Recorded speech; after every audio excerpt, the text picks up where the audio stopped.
अस्सलाम वालेकुम, myself Mohammad Jahanzeb, your physics teacher. आज के लेक्चर में बच्चों हम डिस्कस करेंगे रिफ्रैक्टिव इंडेक्स।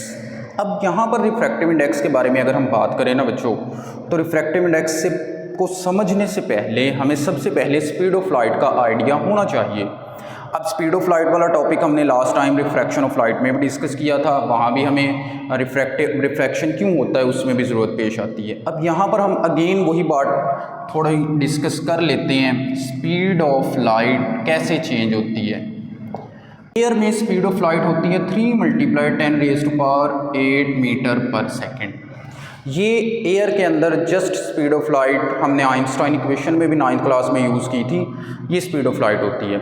नेक्स्ट, अगर मीडियम चेंज हो जाए, लिक्विड की बात करें हम, लिक्विड के अंदर speed of light approximate decrease होकर 2.3 10⁸ मीटर पर सेकेंड हो जाती है, यानी कि ये स्पीड डिक्रीज़ हो गई है। अब डिक्रीज़ होने की रीज़न क्या है? अब्जॉर्प्शन ऑफ लाइट अब्जॉर्ब होती है, जिसकी वजह से उसकी स्पीड डिक्रीज़ हो जाती है। हमें पता है गैस के मॉलिक्यूल दूर दूर होते हैं, अब्जॉर्प्शन नेग्लिजिबल है, लेकिन लिक्विड के मॉलिक्यूल करीब आ जाते हैं। जब वो करीब होते हैं तो उसमें अब्जॉर्प्शन ऑफ लाइट ज़्यादा होती है, जिसकी वजह से स्पीड ऑफ लाइट पर इफेक्ट होता है। नेक्स्ट, थर्ड वन है हमारे पास सॉलिड के अंदर। सॉलिड मॉलिक्यूल्स क्लोजली पैक्ड होते हैं, तो इसमें स्पीड ऑफ लाइट मज़ीद चेंज होकर 2 × 10⁸ मीटर पर सेकेंड और ज़्यादा चेंज हो जाती है स्पीड ऑफ लाइट। तो ये स्पीड ऑफ लाइट डिक्रीज़ हो रही है मीडियम के हिसाब से। एयर में, गैसेस में सबसे ज़्यादा, लिक्विड में उससे कम, सॉलिड में सबसे कम आ जाती है। इस पॉइंट ऑफ व्यू को हमने यूज़ करते हुए रिफ्रैक्टिव इंडेक्स की बात करनी है। तो देखते हैं हमारे पास रिफ्रैक्टिव इंडेक्स क्या होता है। अब देखें बच्चों, सबसे पहले रिफ्रैक्टिव इंडेक्स की अगर हम बात करें तो इसके डेफिनेशन क्या है हमारे पास? द रेशो ऑफ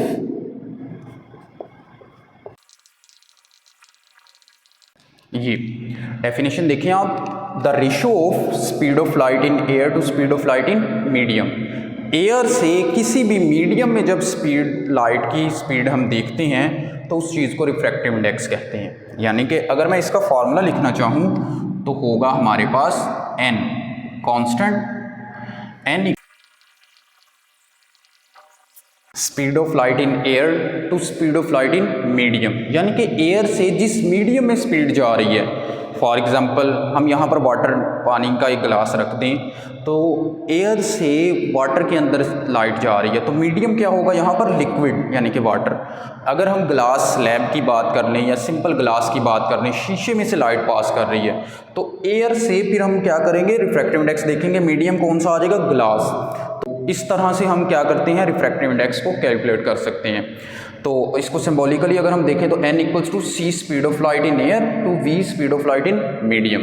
इस चीज़ को हम इस फॉर्म में भी लिख लेते हैं। हम इसमें रिफ्रैक्टिव इंडेक्स को कैलकुलेट कर लेते हैं। चलें, तो अगर मैं यहाँ पर रिफ्रैक्टिव इंडेक्स को कैलकुलेट करना चाहूँ फॉर ग्लास, तो बच्चों ग्लास के लिए अब देखें फार्मूला है हमारे पास c/v। अब मैं यहाँ पर वैल्यू पुट कर देता हूँ c speed of light in air. अब c speed of light in air है, तो इसकी वैल्यू जब हम लगाएंगे n = 3 × 10⁸ मीटर पर सेकेंड, ये आ गई ओवर ग्लास। अब देखें ग्लास हमारे पास क्या चीज़ है? सॉलिड। तो सॉलिड की स्पीड ऑफ लाइट आपको पता है, यहाँ पर हमने लिखा है सॉलिड में स्पीड ऑफ लाइट कितनी हो जाती है? 2 × 10⁸ तो ये बन जाएगा हमारे पास 2 × 10⁸ मीटर पर सेकेंड। अब इसको जब हम कैलकुलेट करेंगे तो देखें आप, 10⁸ कट गया, मीटर पर सेकेंड इससे कैंसल आउट। तो हमारे पास नेक्स्ट जो बात आ गई है वो क्या आई है? देखिए n = 3/2 which is equal to 1.5। आप इसको सॉल्व करेंगे तो बच्चे ये हमारे पास बन जाएगा n = 1.5। ये रिफ्रैक्टिव इंडेक्स आ जाता है हमारे पास ग्लास के लिए। अब इससे नेक्स्ट अगर हम एक और बात करें, इसके साथ मैंने यूनिट कोई भी नहीं लिखा। यूनिट आपको यहाँ पर नज़र आ रहा है, मीटर पर सेकंड कैंसिल आउट हो जाते हैं, तो यूनिट कोई भी नहीं आएगा इसके साथ। रीज़न क्या है? आप ये बात राइट कर सकते हैं यहाँ पर कि हमारे पास रिफ्रैक्टिव इंडेक्स का कोई यूनिट नहीं होता। रीज़न क्या है? Ratio between 2 similar quantities. 2 similar quantities के दरमियान अगर रेशो हो तो वो ऊपर नीचे कैंसिल आउट हो जाती हैं, तो नो यूनिट। अगर ये बात बच्चे मस्ट है, आप लिखेंगे ratio between two similar quantities. अगर आप लिख दें रेशो बिटवीन टू क्वांटिटीज़, ये गलत बात है। दो क्वांटिटीज़ के दरमियान रेशो से यूनिट मिलता है हमें। For example force over area pressure का फार्मूला है, इसका यूनिट होता है आपको पता है न्यूटन पर मीटर स्क्वायर यानी कि पास्कल। इसके अलावा आप पावर की बात कर लें, वर्क ओवर टाइम, ये भी दो क्वांटिटीज़ के दरमियान रेशो है, तो इसका भी यूनिट हमें मिलता है joule per second which is equal to watt. तो अगर क्वांटिटीज़ के दरमियान रेशो की बात की जाए तो यूनिट ऐसा यूनिट होगा, लेकिन अगर दो सिमिलर क्वांटिटीज़ की बात की जाए तो उसके साथ यूनिट नहीं आता। तो ये बात आप याद रखेंगे कि रिफ्रैक्टिव इंडेक्स का यूनिट नहीं होता, रीज़न भी आपको पता होनी चाहिए।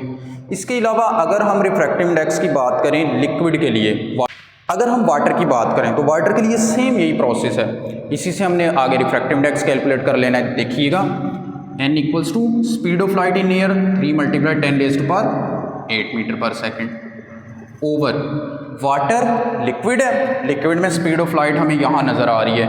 देखें क्या होगी speed of light 2.3 extension 8 metre per second. अब देखिएगा आप लोग, ये 10⁸ कट जाता है, ये भी कैंसिल आउट हो गया। n इक्वल्स टू क्या आ गया हमारे पास 3/2.3। आप इसको बच्चे डिवाइड करें, आप इसको डिवाइड करके जब लिखेंगे ना तो ये वैल्यू हमारे पास तकरीबन अप्रोक्सीमेट 1.33 आ जाती है। ये रिफ्रैक्टिव इंडेक्स आ जाता है लिक्विड का। अब इसके अलावा एक और बात आप याद रखेंगे, इसमें रिफ्रैक्टिव इंडेक्स जिस मटेरियल का जितना ज़्यादा होगा वो उतनी ज़्यादा बेंडिंग करवा सकता है लाइट की। ये भी आप मोस्ट इम्पोर्टेंट MCQs भी है, MCQs के लिहाज से भी आपको पूछा जा सकता है। वैसे भी नेक्स्ट हम टॉपिक के अंदर इन चीज़ों को यूज़ भी करेंगे। रिफ्रैक्टिव इंडेक्स ज़्यादा होगा, लाइट की बेंडिंग ज़्यादा हो जाती है। तो ये था आज का हमारा लेक्चर, जिसमें हमने डिस्कस करना था रिफ्रैक्टिव इंडेक्स को और कैलकुलेट करना था डिफरेंट मटेरियल का रिफ्रैक्टिव इंडेक्स। उम्मीद है आज का लेक्चर आपको समझ आया होगा। अपना ख्याल रखिएगा, दुआओं में याद रखिएगा। अल्लाह हाफिज़।